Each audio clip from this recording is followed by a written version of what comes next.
Welcome to Promote Profit Publish. I'm your host, Juliette Clark.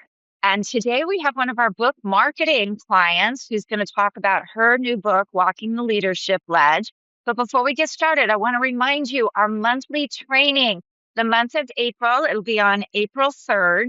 And the speaker or trainer is Patrick Snow. He is a book developer and has a platform called Becoming a Best-Selling Author. He is one of the most amazing book developers that I get books from. The books that he develops are always really well done. He has a great editing team. He works with Tyler Tischler to get those books edited. And I truly do love the work this man does. He's also going to be talking a little bit about getting yourself booked on speaking gigs, because that is part of what he does through his training while you're developing the book, is getting you ready for those speaking events to promote your book. So April 3rd, you can go over to Breakthrough Events One, that's the number one.com, breakthroughevents1.com. So today's guest is Tess Fyalka. I can never say her name right, so I hope I didn't butcher it badly. Have you recently been promoted to a new leadership role thanks to your stellar individual performance as an employee? Are you finding the skill set that served you so well as a standout staff member is woefully inadequate for the new role at managing people and a unified team designed to fulfill a corporate objective peacefully and effectively? Help is on the way. You'll find all the answers you need to get started cutting through the challenging team dynamics and managing them effectively to maximum high performance success while doing it with a minimum disruption or loss of sanity.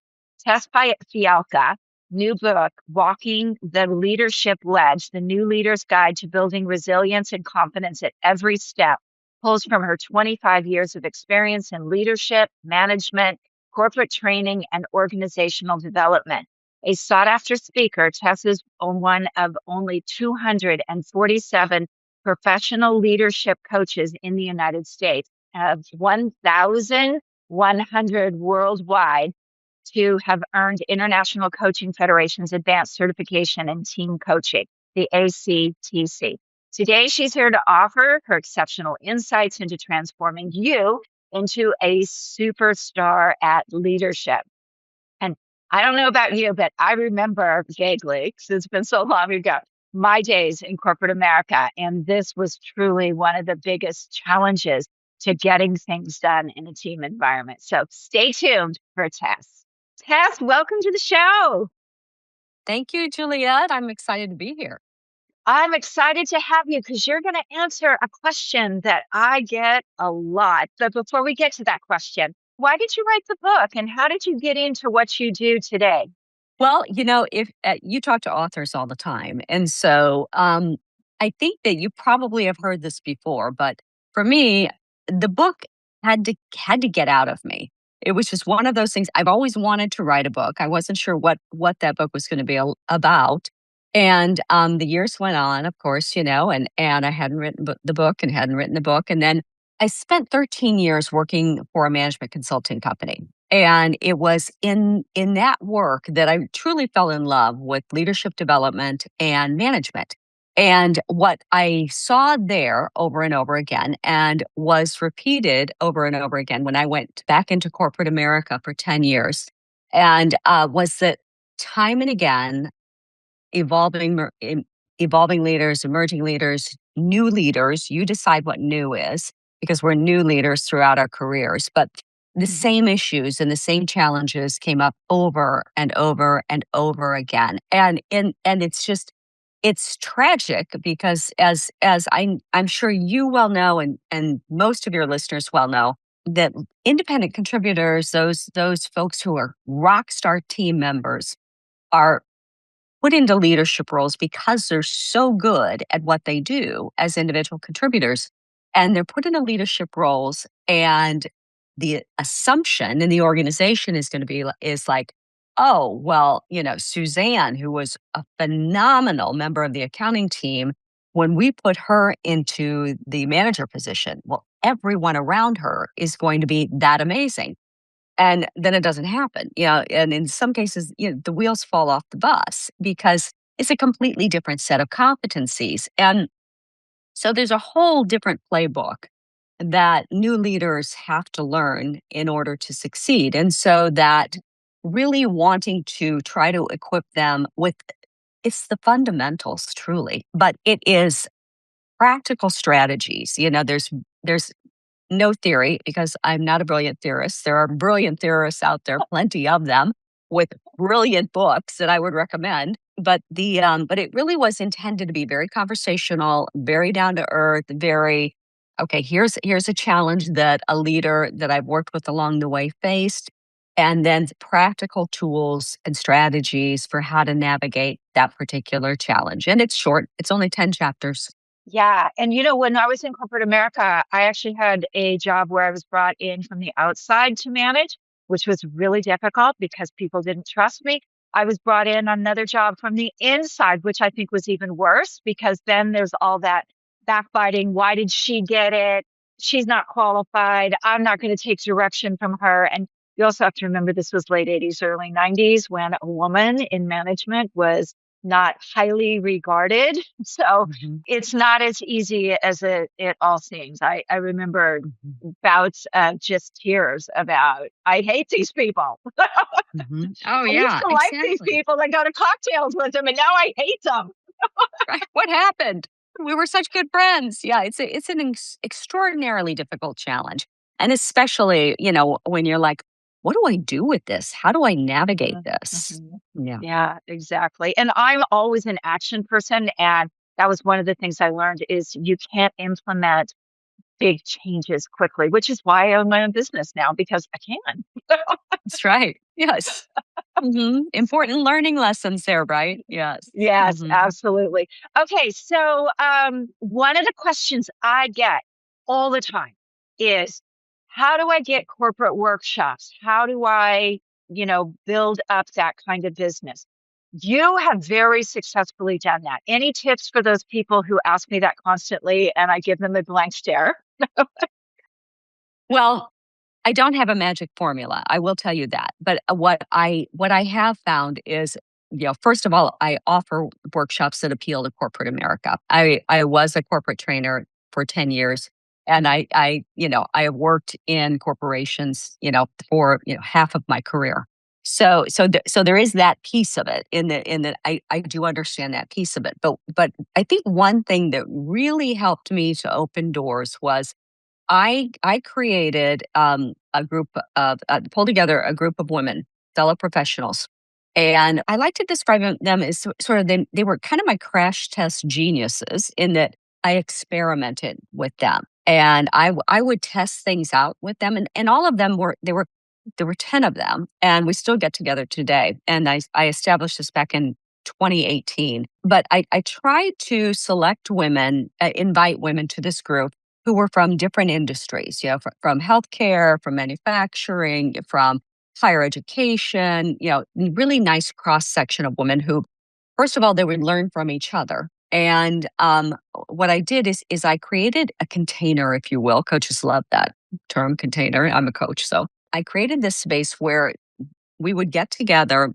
once every couple of weeks and there would be some weeks it would be a learning component and again I would test things out with them and try new programs that I was experimenting with and then other weeks it was the opportunity for it was a confidential space so this group of professional women they could bring in their challenges to the room and they'd have like 5 minutes to share the challenge that they're facing and then it would be established, okay, is this something you need 5 minutes to vent?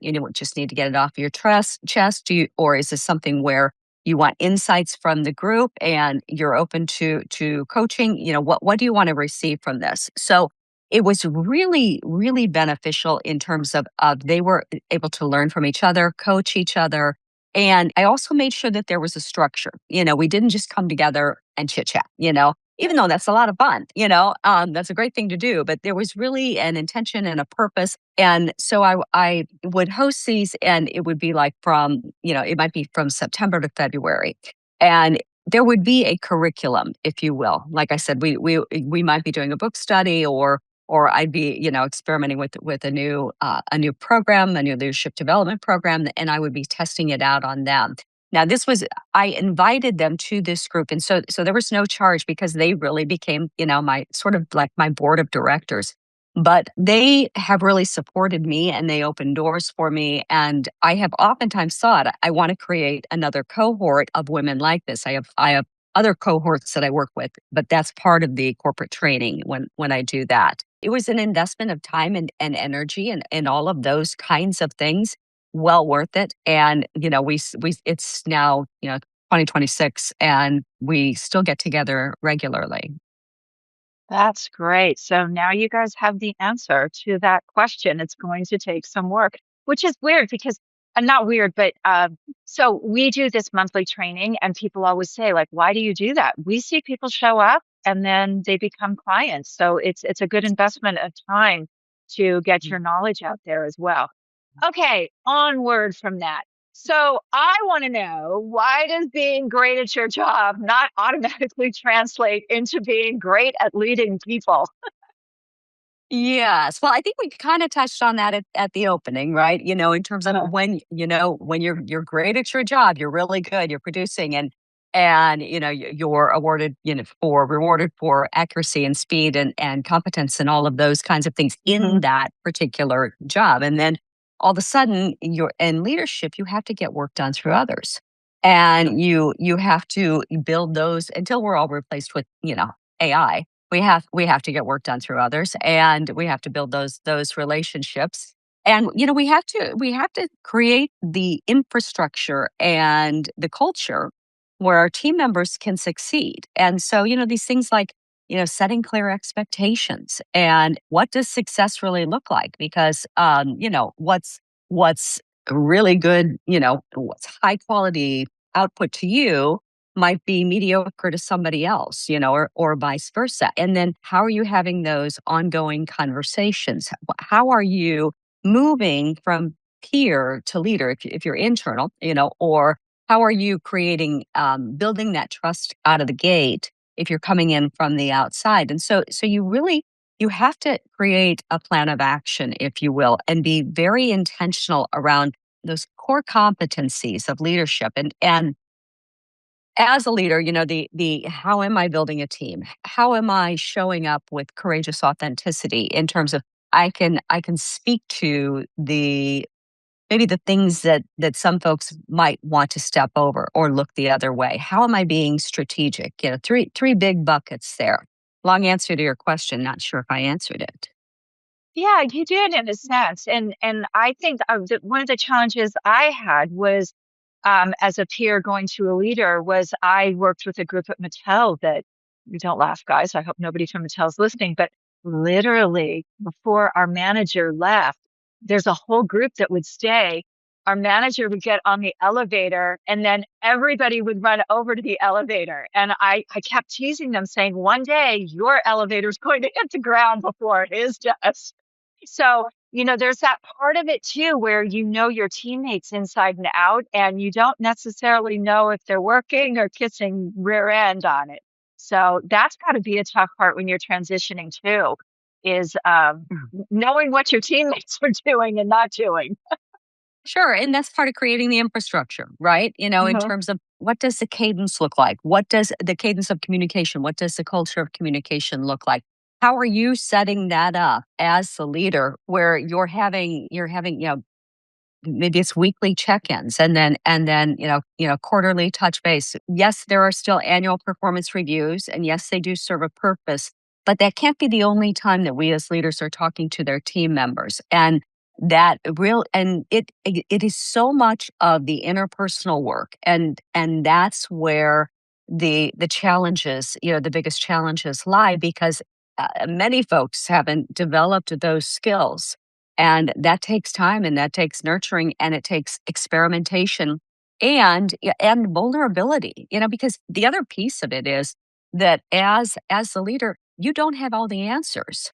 And Right. to your point, especially, in the late 80s, early 90s, when you were stepping into leadership, that was very much the command and control 20th century philosophy to leadership, which worked in simpler times, particularly in the industrial age. And you would have come up through the factory floor, along the factory floor in the manufacturing industry. And so by the time you got to leadership, you did have all the answers because you knew how the entire line worked. Right. And, but now we are in such a state of complexity and interdependence and the leader's ability to acknowledge, I don't know, I don't have all the answers. That's a really scary place to be because, our brains are wired for certainty. And wow, certainty in this day and age, good luck, you know, I mean, really. Yeah. I'm not even certain what season we're in right now. That acknowledgement that I don't have all the answers, and that's okay. And, that's Uh-huh. one of the big things, one of the big fears that I see with new leaders. Yeah, and I was going to ask you about that because when you're going from being that employee who is delegated to, now you're delegating, and sometimes in that delegation, the people below you don't realize that there's someone above you who's delegating as well. So there's a lot of that feeling, I don't have all the answers, I can't get all the answers, and I'm caught in the middle. How do you address that? Oh, absolutely. Yeah, the messy middle, and it is a hard place to be. There's no, and again, there's no, oh, do these 5 things, this 5-step Right. strategy, and that's going to take care of it all. No, it's not. It's very much it's the what are the circumstances that you are dealing with, and what is your scenario, your situation.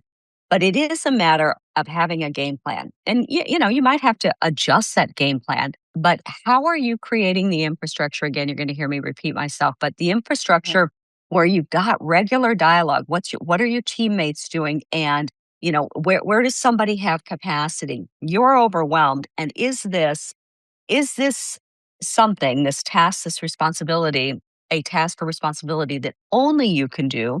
Or is this a growth opportunity for somebody on your team? And so, and then there's also the, oh, wow, the other part of this that is really hard for individual contributors to let go of is, well, if I'm not doing all the work, how am I still relevant?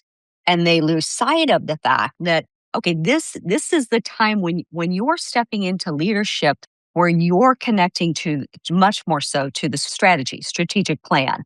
And how are you translating in this place of the messy middle?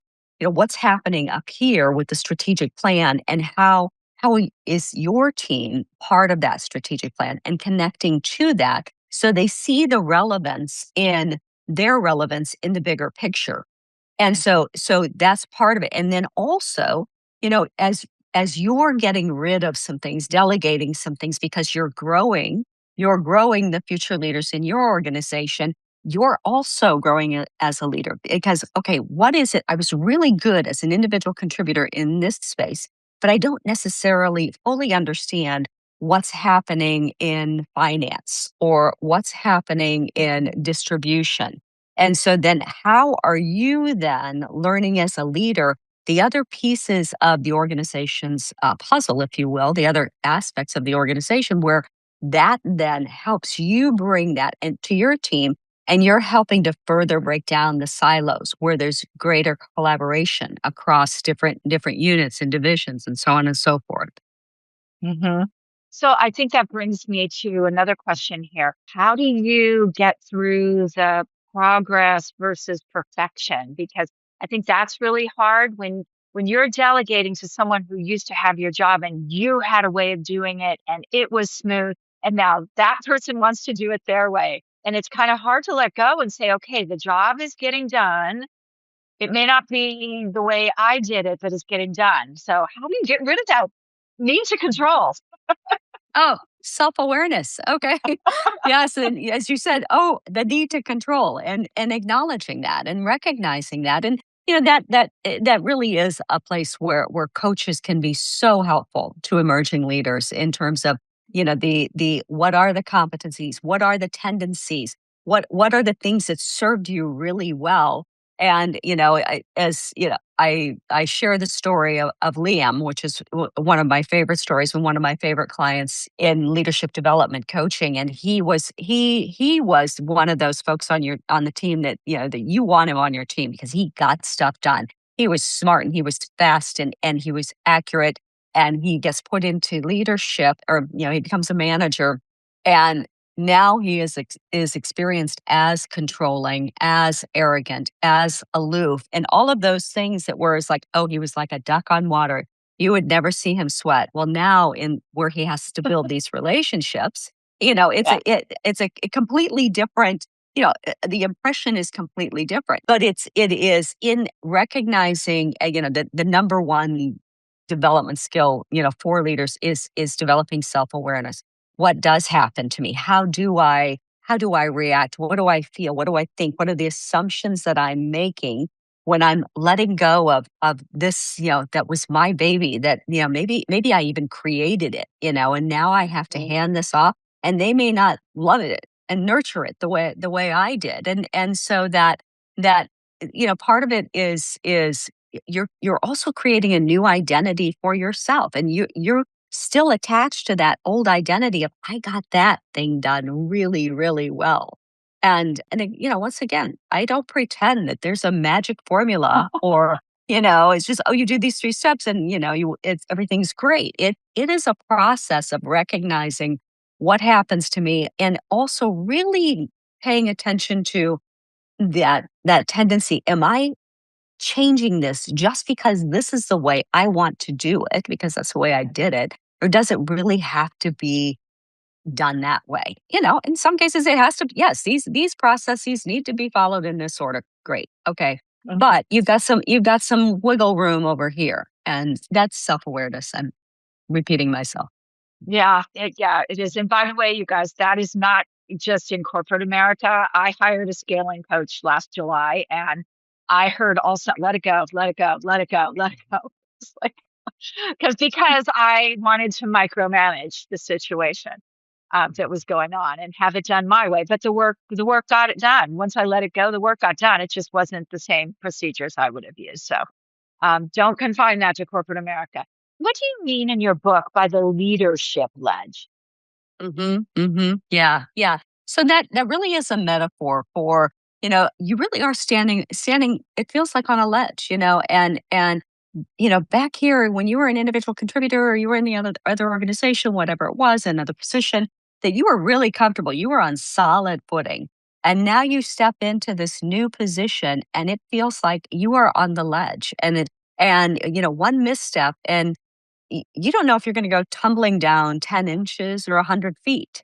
And Mhm. so yeah, it's just that very tenuous space between. It's the liminal space where you're in between, the place that you knew so well, and that place where you are becoming the next iteration of the leader, the professional, the team member that you are working toward.